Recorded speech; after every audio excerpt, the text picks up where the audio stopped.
இப்போ பார்த்தீங்கன்னா நம்மக்கிட்ட நேற்று ஒரு போர்டு வந்துச்சு. அந்த போர்டை நம்ம சக்ஸஸ்ஃபுல்லாக ரெடி பண்ணி கஸ்டமர்கிட்ட கொடுத்துட்டோம். இன்றைக்கி இன்னொரு போர்டு வந்திருக்கு. இந்த போர்டு பார்த்தீங்கன்னா பவர்லாம் ஆன் ஆகுது, ஆனால் அவுட்புட் வரல. அதே மாதிரி யூஎஸ்பியும் ஒர்க் ஆகலன்னு சொல்லிட்டு கஸ்டமர் கொடுத்துருக்காங்க. இந்த போர்டை நம்ம ஃபைண்ட் அவுட் பண்ணி ரெடி பண்ணி கொடுக்க போகிறோம்.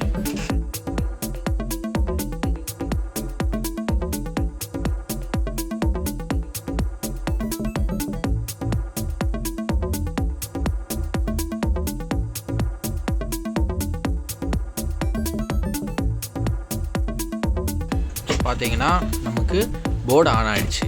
ஆனால் விஜி அவுட்புட்டில் பயாஸ் பார்க்க முடியல, எதுவுமே பண்ண முடியல. விஜியில் என்ன பிரச்சனை என்ன ஆயிடுச்சுன்னு சொல்லிட்டு ஃபைண்ட் அவுட் பண்ணி கிளியர் பண்ணி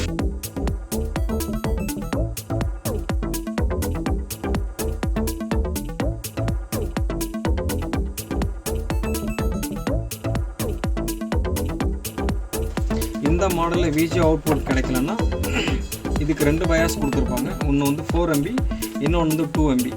இந்த 2 பயாஸை வந்து ஃப்ளாஷ் பண்ணிட்டா இதனுடைய அவுட்புட்டை விஜியோட அவுட்புட்டை கொண்டு வர முடியும்.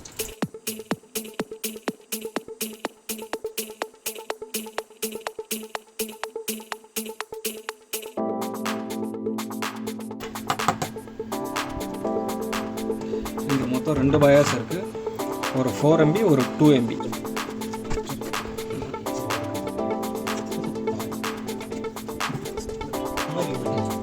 பயாஸை ஃப்ளாஷ் பண்ணியாச்சு.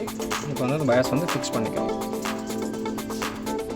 இது வந்து இந்த பயாஸ் வந்து 4 MB பயாஸ், பக்கத்தில் இருக்குது 2 MB பயாஸ்.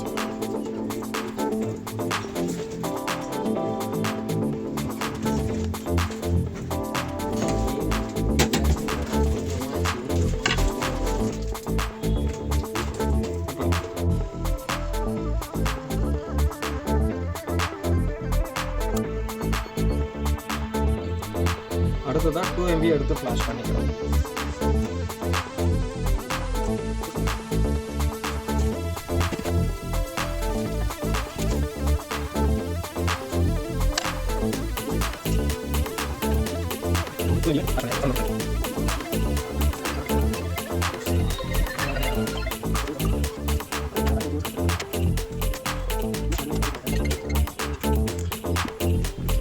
பயாஸை ஃப்ளாஷ் பண்ணிட்டோம். ஆன் பண்ணி செக் பண்ணிடலாம்.